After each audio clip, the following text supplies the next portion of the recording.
आज केंद्रीय कैबिनेट की बैठक में किसानों से जुड़ी 7 योजनाओं को मंजूरी मिली है। केंद्रीय मंत्री अश्विनी वैष्णव ने ये जानकारी साझा की। उन्होंने बताया कि किसानों की जिंदगी में सुधार और उनकी इनकम बढ़ाने के लिए कैबिनेट ने 7 बड़े फैसले किए हैं। केंद्रीय मंत्री अश्विनी वैष्णव ने बताया कि पहला डिजिटल एग्रीकल्चर मिशन है। कृषि के लिए डिजिटल पब्लिक इंफ्रास्ट्रक्चर को तैयार करने के लिए ये रखा गया। 2817 करोड़ के इन्वेस्टमेंट से डिजिटल एग्रीकल्चर मिशन तैयार होगा। उन्होंने ये भी बताया कि केंद्रीय मंत्रिमंडल ने खाद्य पोषण के फसल विज्ञान के लिए समर्पित 3,989 करोड़ रुपए की योजना को मंजूरी दी। केंद्रीय मंत्री ने आगे बताते हुए कहा कि केंद्रीय मंत्रिमंडल ने 2,817 करोड़ रुपए के डिजिटल कृषि मिशन को मंजूरी दी है। अब समझा ये भी जा रहा है कि ठीक चुनाव से पहले सरकार का ये फैसला किसानों को लेकर के कितना कारगर होता है, ये देखने वाली बात होगी। आज की कैबिनेट मीटिंग में 7 बड़े फैसले लिए गए किसानों की जिंदगी में और उनकी इनकम को, किसानों की जिंदगी में सुधार लाने के लिए और उनकी इनकम को बढ़ाने के लिए।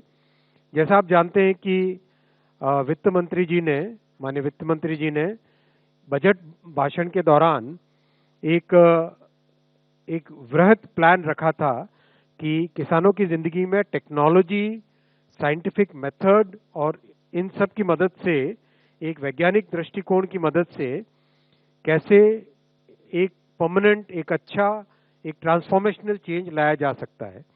उसी कड़ी में ये 7 के 7 फैसले आज के। पहला है digital agriculture mission. Digital agriculture mission basically जो डीपीआई का स्ट्रक्चर है, डिजिटल पब्लिक इंफ्रास्ट्रक्चर का स्ट्रक्चर है, उसी आधार पे एग्रीकल्चर के लिए इसका डेवलपमेंट किया जा रहा है। फिर बायर्स के साथ कनेक्ट करना ऑटोमेटिकली, जिससे पेमेंट भी सीधा आ जाए, एमएसपी पर बाइंग विदाउट एनी हैसल्स हो सके। एक तरीके से मोबाइल फोन में इतनी नॉलेज आ जाए कि किसानों की जिंदगी में एक मेजर चेंज आए। जैसा हम सब ने देखा है, यूपीआई का प्रभाव करीब करीब हम सभी यूज कर ही रहे हैं। सेम मॉडल पे लॉजिस्टिक्स का बना, सेम मॉडल पे हेल्थ सेक्टर का बना डिजिटल पब्लिक इंफ्रास्ट्रक्चर, और आज डिजिटल पब्लिक इंफ्रास्ट्रक्चर के इसी मॉडल पे पब्लिक प्राइवेट पार्टनरशिप में इसी मॉडल पे भारत सरकार की तरफ से 2,817 करोड़ रुपए का डिजिटल एग्रीकल्चर मिशन ये अप्रूव हुआ है। तो किसानों को 7 बड़ी सौगातें दी गई है। मोदी कैबिनेट ने 7 बड़ी सौगात दी है। किसानों को क्या 7 बड़ी सौगातें प्रधानमंत्री मोदी द्वारा दी गई है, बीजेपी द्वारा दी गई है, सरकार के द्वारा दी गई। आपको बता दें, मोदी कैबिनेट ने 7 बड़ी सौगात दी है, जिसमें खाद्य है, पोषण के फसल और विज्ञान के लिए 3,969 करोड़ की योजना को मंजूरी मिली। 2,817 करोड़ रुपए के डिजिटल कृषि मिशन को मंजूरी दी गई। कृषि शिक्षा और प्रबंधन के लिए 2,292 करोड़ का प्रावधान है। इसके साथ ही पशुपालन स्वास्थ्य के लिए 1,702 करोड़ रुपए की योजना को मंजूरी दी गई। बागवानी के लिए 860 करोड़ रुपए की मंजूरी दी गई। कृषि विज्ञान केंद्रों के लिए 1,202 करोड़ रुपए के आवंटन को मंजूरी दे दी गई है। प्राकृतिक संसाधन प्रबंधन के लिए 1,115 करोड़ रुपए की मंजूरी दी गई है। तो 7 बड़ी सौगातें किसानों को ये मोदी द्वारा दी गई है, सरकार द्वारा दी गई है, जिसमें मुख्य तौर पर ये 7 चीजें हैं, जिसमें खाद्य पोषण के लिए फसल विज्ञान, इसके लिए तकरीबन 4,000 करोड़ के आसपास की योजना को मंजूरी। इसके साथ ही डिजिटल कृषि के मिशन को मंजूरी दी गई है, जिसके लिए 2,817 करोड़ रुपए लगाए जाएंगे। कृषि शिक्षा और प्रबंधन के लिए 2,292 करोड़ रुपए का प्रावधान होगा। पशुपालन स्वास्थ्य के लिए 1,702 करोड़ रुपए की योजना को मंजूरी दी जाएगी। बागवानी के लिए 860 करोड़ रुपए की मंजूरी दी जाएगी। कृषि विज्ञान केंद्रों के लिए 1,202 करोड़ रुपए के आवंटन को मंजूरी दे दी गई है। इसके साथ ही प्राकृतिक संसाधन प्रबंधन के लिए 1,115 करोड़ रुपए की मंजूरी मिली है। इसके साथ ही डिजिटल एग्रीकल्चर मिशन को मंजूरी मिली है। केंद्रीय कैबिनेट से इसको मंजूरी मिली। फसल विज्ञान के लिए 3,979 करोड़ रुपए की योजना को मंजूरी। डिजिटल एग्रीकल्चर मिशन के तहत 20,817 करोड़ रुपए की मंजूरी। सरकार का फोकस पशुपालन के सतत स्वास्थ्य और उत्पादन पर है। स्वास्थ्य और उत्पादन के लिए 1,702 करोड़ रुपए की योजना को मंजूरी दी गई। कुछ अच्छे पायलट प्रोजेक्ट शुरू किए गए हैं। अश्विनी वैष्णव की तरफ से स्टेटमेंट भी दिया गया। अभी अश्विनी वैष्णव को हमने सुना भी। इसके साथ ही सेमीकंडक्टर के प्रस्ताव को मंजूरी मिली है। प्रस्तावित इकाई 3,300 करोड़ रुपए की यूनिट की क्षमता जो है वो 60 लाख चिप्स प्रतिदिन की होगी। औद्योगिक, ऑटोमोटिव, इलेक्ट्रॉनिक वाहन, उपभोक्ता इलेक्ट्रॉनिक्स, दूरसंचार, मोबाइल फोन आदि इसमें शामिल। 2021 सेमीकंडक्टर्स के लिए कुल 76,000 करोड़ रुपए आवंटित हुए थे। 2023 में गुजरात के साणंद में स्थापित करने के पहले प्रस्ताव को मंजूरी मिली। सेमीकंडक्टर यूनिट स्थापित करने के पहले प्रस्ताव को मंजूरी दी गई। फरवरी 2024 में 3 और सेमीकंडक्टर इकाइयों को मंजूरी दी गई। अब 4 सेमीकंडक्टर इकाइयों का निर्माण जारी रहेगा। 4 इकाइयां लगभग 1.5 लाख करोड़ रुपए का निवेश लाएंगी। इकाइयों की संचयी क्षमता लगभग 7 करोड़ चिप्स प्रतिदिन है।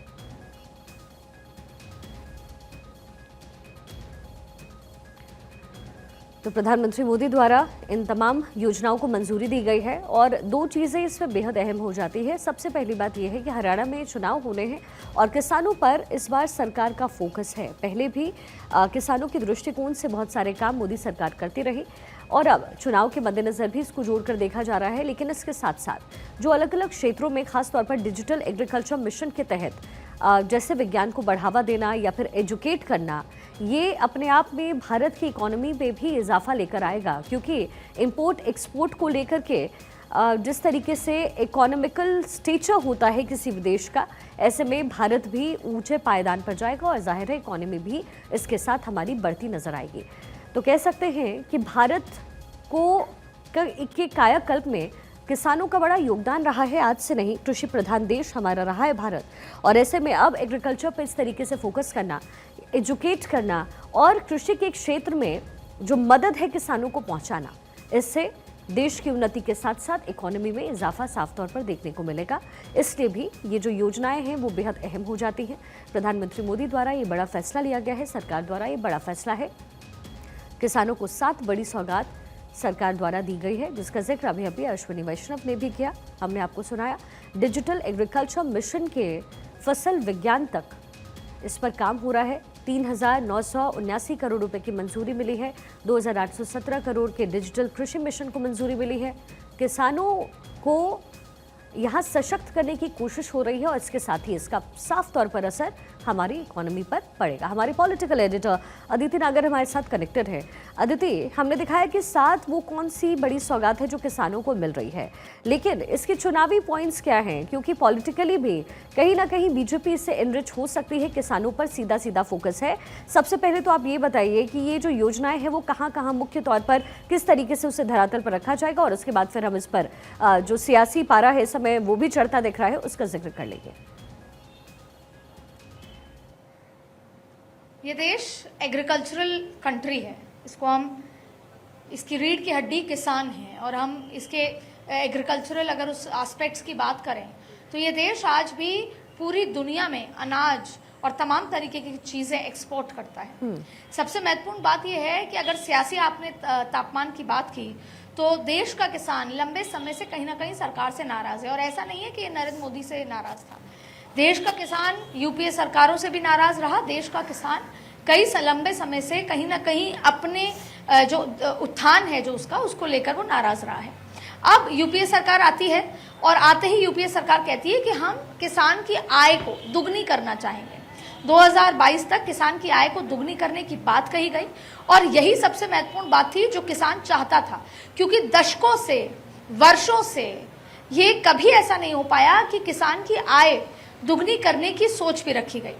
लेकिन फिर एक पॉइंट आया जब बहुत सारी एमएसपीज को लेकर चर्चाएं हुई, बहुत सारे नए बिल्स को लेकर चर्चा हुई, लेकिन आता है 3 बिल, और वो 3 बिल कहीं ना कहीं किसान की इस तरफ से, किसान जो संगठन है या किसानों की मांग होती है, किसान की तरफ से ये बात उठती है कि कहीं ना कहीं वो बिल जो है वो कृषि को प्राइवेटाइज कर देगा, जिसको लेकर उन्होंने जो है सड़कों पर रहे, 1.25 साल तक सड़कों पर रहे, और आज भी कहीं ना कहीं किसान सड़कों पर रहता नजर आया। लेकिन अब धीरे धीरे जब मोदी सरकार 3.0 हुआ, तब सबसे पहले जो कलम चलाया गया प्रधानमंत्री द्वारा वो सम्मान निधि दी गई, और उसके बाद एमएसपी को लेकर फॉर्मुलेशन हुआ। अब सबसे महत्वपूर्ण बात यह है कि आज सोमवार था और आज जब कैबिनेट की बैठक हुई, पिछले कैबिनेट की बैठक में 12 इंडस्ट्रियल जो कॉरिडोर्स और रेल के कई कनेक्टिविटी को जब मंजूरी दी गई तो वहीं किसानों के लिए भी नई सौगातें दी गई। लेकिन आज की सौगात थोड़ी अलग है। आज की सौगात इस बढ़ते हुए जब हम देश की बात करते हैं कि हम 21वीं सदी में हैं, पूरा देश इंटरनेट और डिजिटल हो चुका है, यहाँ तक कि शिखा, आपको याद है क्या कि आप आखिरी बार बैंक कब गए थे? लेकिन वहीं अगर आप अपने दादाजी और अपने पिताजी को भी याद करेंगे तो आप एक समय याद करते होंगे कि हफ्ते का एक दिन या महीने का एक दिन ऐसा होता था कि वो पासबुक लेकर बैंक जाया करते थे, उस पासबुक को भरा करते थे। आज हम शायद इतना लंबा समय हो गया है जब हम बैंक नहीं गए, क्योंकि बैंक फुल्ली डिजिटल है। बैंक आपके मोबाइल पे एक क्लिक पर है। और शायद हम समझे न समझे, लेकिन हमारी जो एक पहले की जनरेशन थी वो इस बात को समझ सकती है कि पहले बैंक जाना, वहां पर पासबुक में खाता भरवाना, खुलवाना या तमाम चीजें कितनी एक मुश्किल का काम होता था, आपका पूरा दिन लग जाता था। लेकिन आज केवल एक क्लिक के जरिए आप अकाउंट में पैसे ट्रांसफर कर सकती हैं। आज आपसे मैं अगर कहूं कि शिक्का मुझे 10,000 रुपए दे दीजिए, तो शायद आप फिलहाल मुझसे बात करते करते एक क्लिक में ट्रांसफर कर सकती हैं। आप दे दीजिएगा जब शो खत्म हो जाएगा। तो इसी तरीके से किसानों को किस तरीके से उनकी स्पीड बढ़ाना और कैसे किया गया, डिजिटलाइजेशन ऑफ फार्मर्स। तो अब एक ऐप बनाने की बात है। 2,817 करोड़ का ये पूरा जो पैसा इसमें लगेगा, इसमें ये होगा कि एक ऐप आपके पास होगी, उस ऐप के माध्यम पे आप किसी एक जो फसल होगी उसको लेकर आप पूरी जानकारी ले सकते हैं, खरीद को लेकर, बेचने को लेकर, उसको कैसे उपजाऊ और बनाएं, उसके लिए फर्टिलाइजर क्या यूज करें और कौन कौन से मार्केट में अभी उसकी डिमांड है। तो आपको सिर्फ एक क्लिक पर पूरा का पूरा मंडी, जिस मंडी को लेकर सियासत होती आई है, जिस मंडी को लेकर पंजाब का पूरा मार्केट नाराज था, आप केवल उस क्लिक पर वो पूरी मंडी आपके इस फोन में अवेलेबल होगी। तो वो अपने आप में एक बहुत बड़ा रेवोल्यूशन है, जिसको लेकर आज कैबिनेट में हालांकि 7 बड़े फैसले हुए हैं। रेल की परियोजना, रेल की कनेक्टिविटी भी हुई है। लेकिन अगर आज का सबसे ऐतिहासिक फैसला अगर कोई माना जाए शिखा, तो वो फार्मर डिजिटलाइजेशन सिस्टम को लेकर है कि किसानों को कैसे उनकी डिजिटल तरीके से उनको सशक्त बनाया जाए, जिससे कि ऐसा ना हो कि उनको 2 दिन लग जाए अगर कोई माल किसी और प्रदेश की किसी मंडी में बेचना हो, और अगर मंडी जाके कहीं वो अनाज खराब ना हो जाए। तो डिजिटली एक्टिव करने के लिए, और ये अपने आप में बहुत क्रांतिकारी फैसला होगा, क्रांतिकारी फैसला है जिसको धरातल पे उतारा जाए। लेकिन ये धरातल पे कब उतर सकता है? जब तमाम जो किसान है वो इसको समझने, इसकी अहमियत को समझने की कोशिश करेंगे। आपने सियासी मसलों का जिक्र किया, तो फिर जाहिर सी बात है हरियाणा में 4 अक्टूबर को चुनाव है, 8 अक्टूबर को नतीजे आएंगे। हरियाणा किसान बाहुल्य इलाका है, राजस्थान, पंजाब, इन तमाम बॉर्डर से जुड़ता है और यहाँ पर भी किसान बाहुल्य इलाके हैं। तो सीधा सीधा हरियाणा चुनाव, उसके साथ साथ सीधा सीधा महाराष्ट्र के चुनाव, सीधा सीधा झारखंड के भी कई जगहों के चुनाव, इन सब पे सीधा सीधा इन फैसलों का इम्पैक्ट पड़ता है। और सियासत तरीके से जो एक मैसेज है कि सरकार किसान विरोधी है या सरकार उस समुदाय, जाट समुदाय के विरोधी है, ये सीधा सीधा उस बात को खारिज करते हुए ये सरकार की उस नीयत को बताता है कि सरकार किसान के उत्थान के लिए, उनकी दुगनी आय के लिए क्या कुछ कर रही है, हर हफ्ते कर रही है। और आज 100 दिन पूरे होते होते जितने बड़े फैसले लिए हैं वो किसानों को लेकर सरकार ने लिए हैं। भले ही वो 3 किसान कानून जो हैं वो सरकार ने माफी मांगते हुए उसको वापस ले लिया, लेकिन उसकी जो बेहतर वाली चीजें हैं, जैसे एमएसपी जो कुछ समय पहले दी गई है, कुछ उस पे एमएसपी देना, उसको सुनिश्चित करना, और फिर डिजिटल ये जो रिफॉर्म लेकर आना, ये अपने आप में क्रांतिकारी फैसले हैं किसानों को लेकर। बस जो गैप है सरकार और किसान के बीच में वो है डायलॉग, वो है ब्रिज, जो ब्रिज का गैप है, जो कोई कम्युनिकेशन गैप है, उसको पूरे करने की जरूरत है। और शायद शिवराज सिंह चौहान उस काम को बेहतर करते इस कम ने उम्मीद इसी बात की है। अदिति, 4 अक्टूबर को जब नतीजे आएंगे तो बीजेपी के फेवर में नतीजे कितने जाते हैं हरियाणा चुनाव को लेकर के, खास तौर पर ये देखना दिलचस्प होगा। आपने वो कहा कि डिजिटलाइजेशन सब कुछ बदल देता है। मुझे वो कोर बैंकिंग का दौर याद आता है जब बैंक में सब कुछ बदला, कंप्यूटर की एंट्री हुई और जितने भी पेपर वर्क होते थे वो कंप्यूटर्स में आ गया, आपको भी याद होगा। लेकिन अदिति, कृषि कानून का आपने जिक्र किया और हम प्योर पॉलिटिक्स में हमेशा इनसाइड स्टोरी की बात करते हैं। एक मैंडेट सेट करने की कोशिश बीजेपी द्वारा बार बार हो रही है किसानों के उत्थान के लिए, जो काम सरकार इस समय कर रही है।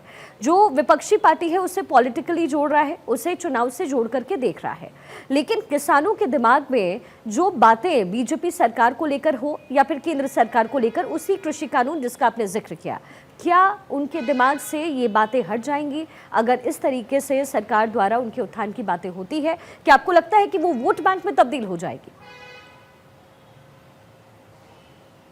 देखिए, जैसे ही किसान को सुरक्षित महसूस होने लगेगा, किसान को ये महसूस होने लगेगा कि जो सरकार ये देश चला रही है वो सुरक्षा दे रही है हमको, और देनी ही पड़ेगी। वजह ये भी है क्योंकि मैंने जो शुरुआत में कहा कि हम एग्रीकल्चरल ड्रिवन कंट्री हैं। अब मैं आपको एक बेहतर बात यहाँ पर पढ़ के इसलिए सुनाना चाहती हूँ वर्बटम, जिससे हम अपने दर्शकों को ये बता सकें कि जो कम्युनिकेशन गैप में है हम कहीं ना कहीं उस भागीदार बन सके। देखिए कैसे किसानों के जीवन को बेहतर बनाने और उनकी आय को बढ़ाने के लिए 7 बड़े फैसले आज की कैबिनेट में लिए गए।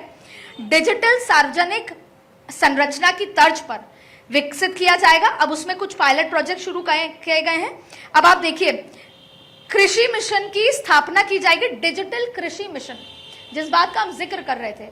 और आप ये बात अच्छे से समझ सकती हैं कि आज जब यूपीआई, मुझे नहीं लगता कि हम में से कोई भी एटीएम जाकर कैश निकालता होगा रोज या हफ्ते में एक बार या महीने में एक बार, क्योंकि हम यूपीआई के माध्यम से, जिसमें भारत सबसे उत्तम, सबसे उच्च श्रेणी में है, हम यूपीआई से स्कैन करते हैं, पैसे बांट देते हैं, फोन नंबर से पैसे दे देते हैं। मुझे नहीं लगता कि पहले के जमाने में, शिखा आप खुद याद कीजिए, आप आखिरी बार एटीएम बैंक कब गई थी जी। तो एक वो। दूसरी बड़ी बात में, दूसरा फैसला खाद्य और पोषण सुरक्षा से जुड़ा, यानी कि कई अगर फसलें खराब हो जाएंगी तो आप डिजिटली उस ऐप पर इन्फॉर्म कर सकते हैं कि ये खाद है, ये खराब है, और उसका आपको किस तरीके से रिवर्स मिलेगा। दूसरी बड़ी बात है, किसान और अपने कृषि समुदाय को जलवायु लचीले फसल विज्ञान, कई ऐसी फसलें हैं जो जलवायु और उसके चलते खराब भी हो जाती हैं, 2047 तक के लिए खाद्य सुरक्षा और पोषण सुरक्षा के लिए कैसे तैयार करें।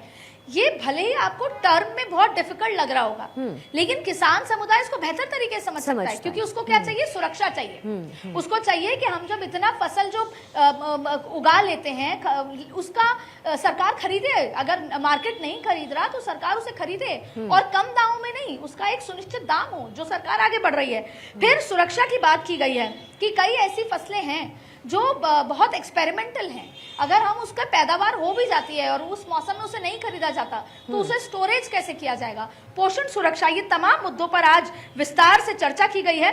और आपको बता दें कि इसके अलावा गुजरात में सेमीकंडक्टर इकाई को मंजूरी दी गई, ये भी अपने आप में एक बहुत क्रांतिकारी फैसला है। सेमीकंडक्टर नाम सुनते ही हमें डे टू डे चीजों में बहुत कुछ चीजें याद आती हैं, और सेमीकंडक्टर को लेकर हम चाइना को पीछे रखना, मतलब ये कह सकते हैं कि चाइना को पछाड़ कर भारत आगे आना चाहता है। सेमीकंडक्टर के मामले में हम अमेरिका के साथ क्यों टेक्नोलॉजी लेकर हम खुद यहाँ पर सेमीकंडक्टर बनाना चाहते हैं, तो गुजरात में उसकी इंडस्ट्रीज बनेंगी। आपको बता दें कि 3,300 करोड़ रुपए के निवेश से स्थापित की जाएगी गुजरात में इंडस्ट्रीज। और इसके अलावा कांस सेमिकॉन प्राइवेट लिमिटेड प्रस्ताव को मंजूरी दी गई है, यानी कि जो आपके फोन में, रेडियो में, टीवी में, गाड़ी में, तमाम जो सेमीकंडक्टर लगते हैं, इसका खुद का मैन्युफैक्चरिंग इंडस्ट्री गुजरात में बनेगी।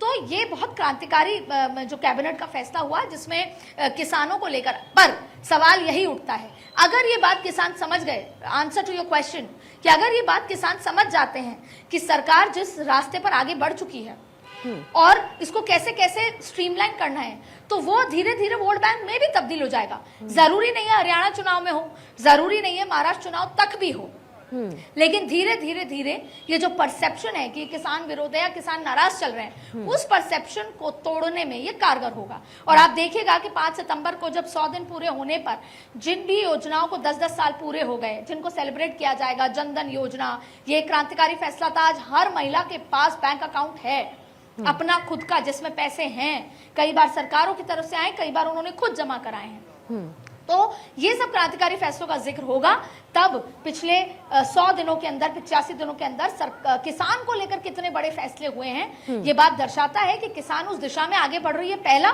ये एग्रीकल्चर कंट्री है, करना ही पड़ेगा, किसान नाराज नहीं हो सकते। और दूसरा, किसान और जाट समुदाय के वोट के बिना कहीं ना कहीं जो चुनावी राजनीति है उस पर पकड़ नहीं पाई सकती। इसलिए जरूरी है कि दोनों ही जो जैसे बोलते हैं नाव के पहिए जैसे कह दें, या किसी को, दोनों ही पहियों को सही तरीके से चलाने की जरूरत है। और आज किसान को लेकर ये डिजिटल क्रांति का ऐतिहासिक फैसला सरकार की तरफ से कैबिनेट में मंजूरी दी गई है, और इसके अलावा भी 7 बड़े फैसलों को मंजूरी दी गई है। बिल्कुल अदिति, आपने सही कहा कि बैलेंस बनाना जरूरी है। एक तरफ देश का उत्थान हो तो दूसरी तरफ जो राजनीति है वो भी होनी चाहिए, वो फिर विपक्ष की तरफ से ही क्यों ना हो।